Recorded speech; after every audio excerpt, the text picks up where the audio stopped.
My name is Steve, I run a game console repair business, and every once in a while I get in an interesting repair that I like to share with you. Today is one of those days.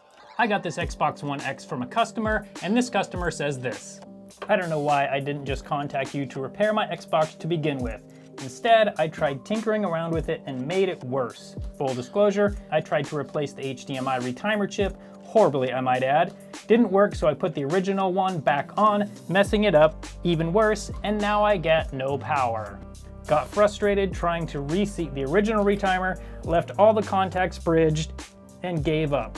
Looking for a repair quote, more so just to see if you can salvage my mess up out of curiosity and rather pay someone other than Microsoft to fix it. I don't regret it, I learned a lot in the process. I just wish I was able to fix my own mistakes. Well, if you're watching, I'm gonna see if I can fix it for you. So we got the two screws off the back. These two are T10 security Torx. We lift up on the front cover, pull over it like this, and then just lift the cover off. All of these silver screws are T10, these two are T8, and these two are also T8.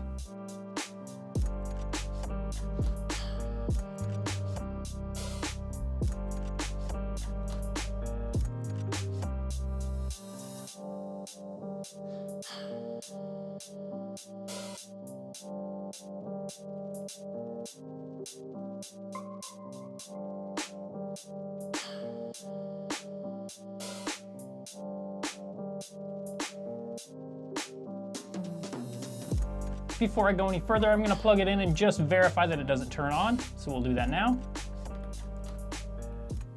And there's definitely no power. I've verified that there's no power. I'm gonna tear it down the rest of the way so I can look at the motherboard now.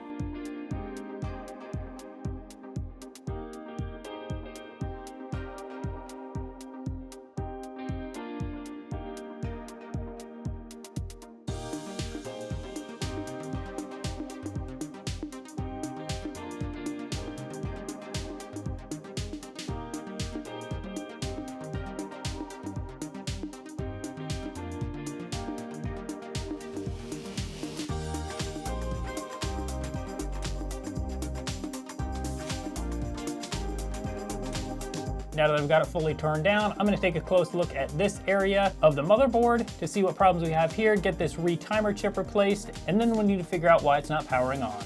So this is the retimer chip here. This is normally the problem when you have an Xbox One X that just has a black screen that turns on fully but doesn't show anything on the screen. Many times it is this retimer chip. Now it can be these little filters here, and I have had to replace this chip several times as well. But let's get this under a microscope, get it replaced, so then we can test the power problem.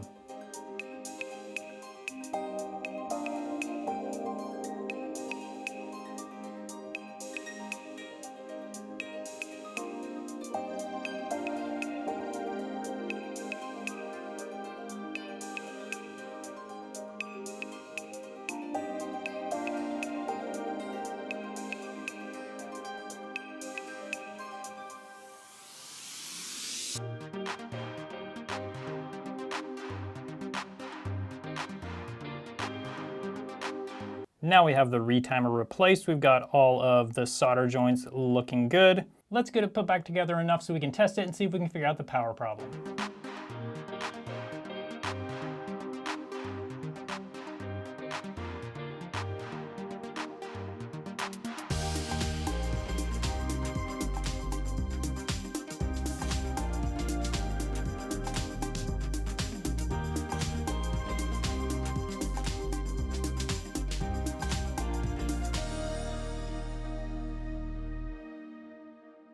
I'm gonna get it plugged in, wish me luck. And here we go, is there gonna be power? Oh, here we go. It's running so far, let me get the HDMI plugged in and see if we have a signal. Beautiful, here we go. So on the screen, it's clearly not displaying in 1080p or 4K, so that's something we gotta check. A lot of times with these retimer chips, it won't display in 1080 4K, so it's possible the chip I put on is bad, or maybe we just have to change the settings. Let's check that next. So here we are in the settings. We're just gonna go up to 4K. Hey, there we go. And there we go. I'm not sure why this Xbox One X wasn't powering on at first. I guess it is possible that that chip just bridged solder joints could have caused it, but maybe there was also something else. Maybe it wasn't fully seated or something. I don't for sure know why it wasn't powering on when I got it, but the important thing is it's powering on now. And this Xbox One X is fixed. Thank you so much for watching. Be sure to subscribe if you want to see more videos like this. I'll put a playlist up on the screen if you want to see me fix more stuff right now, and I'll see you over there.